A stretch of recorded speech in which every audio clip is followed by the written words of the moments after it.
اعوذ باللہ من الشیطان اللعین الرجیم بسم اللہ الرحمن الرحیم ان اللہ ملائکتہ یصلون علی النبی یا ایہا الذین آمنوا صلوا علیہ وسلموا تسلیما اللہم صل علی محمد وآل محمد وعجل فرجہم واحشرنا معہم وزدنا محبتہم۔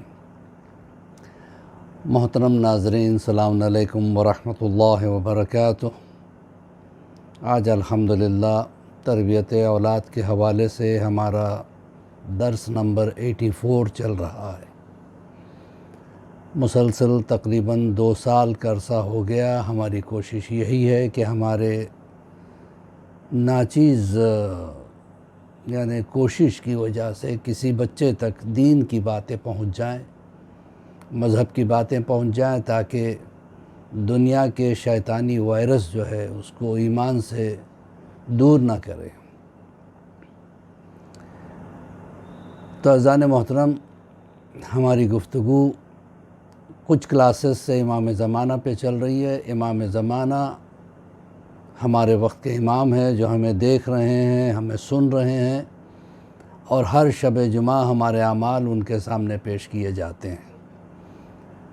یہی ہمارا عقیدہ بھی ہے اور ہونا بھی چاہیے۔ اب سوال یہ ہے کہ ہم امام کے لیے کیا کرتے ہیں؟ جب ہمارے اعمال امام کے سامنے پیش ہوتے ہیں تو یا تو امام خوش ہوتے ہیں یا پھر رنجیدہ ہوتے ہیں۔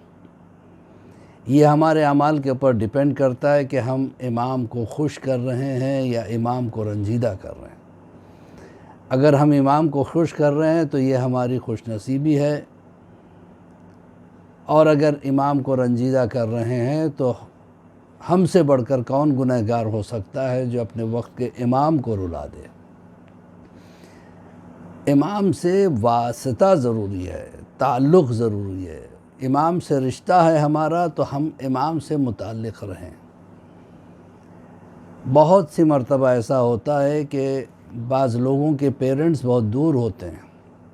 بیٹا کہیں کام کر رہا ہے، یورپ میں یا امریکہ میں، کینیڈا میں، لندن میں، ماں باپ آس لگائے بیٹھے رہتے کہ آج اس کا فون آ جائے، آج اس کا فون آ جائے۔ وہ خوش نصیب والدین ہیں جن کے بچے روز ان سے بات کرتے ہیں۔ بعض ایسے ہیں کہ جن کے بچے ہفتے میں 1 مرتبہ چھٹی کے دن بات کرتے ہیں، اور بعض بیچارے ایسے ہیں جو مہینے میں 1 مرتبہ، اور بعض تو ایسے جو عید کو بس فون آتا ہے بیٹے کا۔ بعض ایسے ہیں جن کو فون بھی نہیں آتا۔ اب ان والدین سے پوچھو کہ ان کے دل پہ کیا گزرتی ہے، جو بیٹے کے فون کے انتظار میں لگی رہتی ہے وہ بوڑھی آنکھیں کہ آج فون آ جائے، آج فون آئے، اور اگر نہیں آتا تو بیچارے کیا کرتے ہیں؟ والدین اپنے بچوں کو بد دعا نہیں دیتے، روتے ہیں کہ ہمارے بیٹے کے پاس اتنی بھی فرصت نہیں ہے کہ وہ ہم سے فون پہ بات کر سکے۔ یہی حالت ہمارے امام زمانہ کی ہے۔ ایک عالم دین نے امام کو اپنے خواب میں دیکھا کہ امام کی روتے روتے آنکھیں چھوٹی ہو گئیں۔ کہا مولا یہ کیا بات ہے؟ کہا کہ ہمارے چاہنے والے ہمیں روز رلاتے ہیں، ہم سے بات بھی نہیں کرتے۔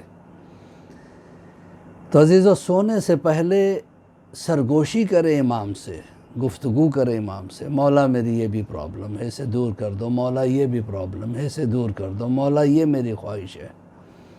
امام چاہتے ہیں کہ ہم واسطہ رکھیں۔ جو امام سے واسطہ رکھتا ہے، یاد رکھیے گا، وہ کبھی گناہ نہیں کرتا، کیونکہ اسے احساس ہوتا ہے کہ وقت کا امام اسے دیکھ رہا ہے۔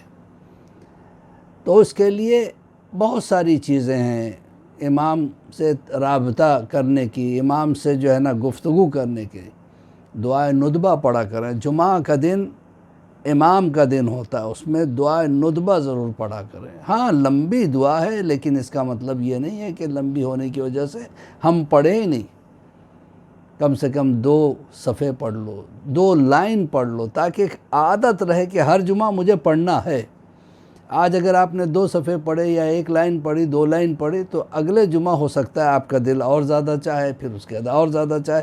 اس طرح کم سے کم آپ دعائے ندبہ مکمل کر لیں گے۔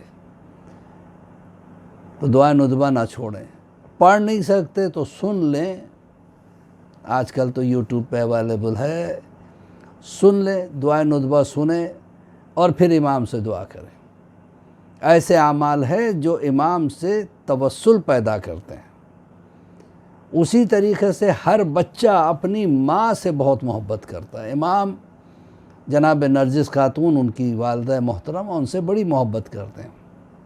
علماء کا کہنا ہے کہ اگر کوئی زیارت عاشورہ پڑھے، یہ اس نیت کے ساتھ کہ میں زیارت عاشورہ پڑھتا ہوں جناب نرجس خاتون کے لیے قربتاً اللہ، پڑھنے کے بعد امام کو واسطہ دیں کہ یہ ہدیہ کر رہا ہوں، یہ زیارت عاشورہ آپ کی والدہ نرجس خاتون کو، مولا میرا یہ کام کر دو، تو بے شک مولا جو ہے نا آپ کی مدد فرمائیں گے۔ ایک بہت مشہور واقعہ ہے کہ آغا عبدالکریم حائری، جو جناب خمینی صاحب کے بھی استاد تھے، وہ کہتے ہیں میں اپنے استاد محترم آغا شیرازی کے ساتھ ان کے مکان کے چھت پہ بیٹھا ہوا تھا۔ شام کا وقت تھا، یہ وہ ٹائم تھا کہ جب انگریزوں نے عراق میں فرقہ وارانہ واردات پیدا کر دیے تھے تاکہ مسلمان آپس میں لڑیں اور مریں۔ پولیٹیکل ایشوز بڑے خطرناک ہو گئے تھے اور بڑے حالات خراب تھے۔ ایسے میں سامرہ میں ایک وبا پھیل گئی، ایک وائرس پھیلا، جس کی وجہ سے ہر گھر میں دو تین لاشیں نکلا کرتی تھی ہر گھر سے۔ تو اہل بیت کے چاہنے والے پریشان تھے۔ اس وقت جو ہے نا کی بات ہے یہ کہ آغا عبدالکریم شیرازی، آغا عبدالکریم حائری آغا شیرازی کے مکان کی چھت پہ بیٹھے ہوئے ہیں۔ اسی وقت کے ایک عالم دین جو ہے نا آغا ابشارگی ادھر سے آ رہے تھے، وہ اپنے زمانے کے مرجع وقت تھے۔ ان کا چہرہ غصے سے سرخ ہو رہا تھا اور انہوں نے آ کے آغا شیرازی اور عبدالکریم حائری سے کہا کہ بھائی لوگ آپ کو مانتے ہیں اور آپ کی عزت کرتے ہیں، آپ کی ذمہ داری نہیں ہے کہ لوگوں کو پروٹیکشن دے اس وبا سے جو پھیلی ہوئی ہے، یہ اس وائرس سے۔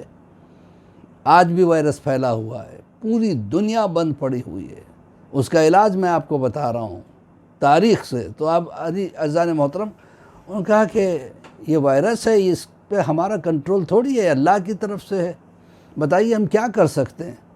تو انہوں نے کہا کہ لوگوں سے کہو جا کے کہ زیارت عاشورہ پڑھے، اور پڑھنے کے بعد جناب نرجس خاتون کو ہدیہ کرے، پھر امام زمانہ سے کہیں کہ آپ کو آپ کی ماں کا واسطہ اس وائرس سے ہمیں نجات دیں۔ انہوں نے کہا کہ فوراً انہوں نے اعلان کیا اور باقاعدہ زیارت عاشورہ ہوئی، ہر گھر میں لوگوں نے زیارت عاشورہ پڑھی، جناب نرجس خاتون کو ہدیہ کیا، پھر امام وقت سے دعا مانگی۔ نتیجہ یہ ہوا اس کے بعد اچانک موتیں کم ہو گئیں۔ لوگ مرتے تو تھے لیکن صرف ان گھروں میں مرتے تھے جن گھروں میں یہ زیارت عاشورہ نہیں ہوتی تھی اور جو اہل بیت کے چاہنے والے نہیں ہوا کرتے تھے۔ عزیزان محترم، بہت سی چیزیں ہمارے آنکھوں کے سامنے ہوتی ہیں لیکن ہمیں پتہ نہیں ہے، کیونکہ معرفت امام نہیں ہے۔ معرفت کو بڑھائیں، امام سے محبت کو بڑھائیں، پھر دیکھیں ہر کام کیسے آسان ہوتا چلا جاتا ہے۔ کرونا وائرس سے ڈرنے کی ضرورت نہیں، پینک ہونے کی ضرورت نہیں، اس سے جنگ کیجئے، اسے بھی بتائیے کہ ہمارا امام ہمارے سروں پہ قائم ہے اور انشاءاللہ ہمیں کچھ نہیں ہوگا۔ لہٰذا آج کی اس ویڈیو میں ایک میسیج ہے ہر چاہنے والے کے لیے کہ اس وائرس سے اگر بچنا ہو تو ایک طریقہ ہے، وہ ہے زیارت عاشورہ، جو جناب نرجس خاتون کو ہدیہ کرنا اور امام وقت سے دعا کرنی ہے۔ چلو ہم مل کے دعا کرتے ہیں، پروردگار بحق زہرا بیہا بالوہا بنوا، ہمارے اعمال کو قبول فرما، ہمارے گناہوں کو بخش دے، ہمارے روزوں کو قبول فرما۔ ماہ رمضان شروع ہو چکا ہے پروردگار، اور ہمیں امام کے چاہنے والوں میں شمار فرما، ہمیں توفیق عطا فرما کہ ہم دعائے ندبہ جیسی دعائے یستشیر جیسی دعائیں ہم پڑھیں، اور ساتھ میں جو ہے نا زیارت عاشورہ، زیارت آل یاسین، زیارت وارثہ، یہ پڑھ کے ہم جو ہے نا جناب نرجس خاتون کو ہدیہ بھی کریں اور امام کا سایہ ہمارے سروں پہ قائم رہے۔ اسی کے ساتھ مولوی عباس علی خوئی کا سلام قبول فرمائیں۔ فقط و سلام ورحمۃ اللہ وبرکاتہ۔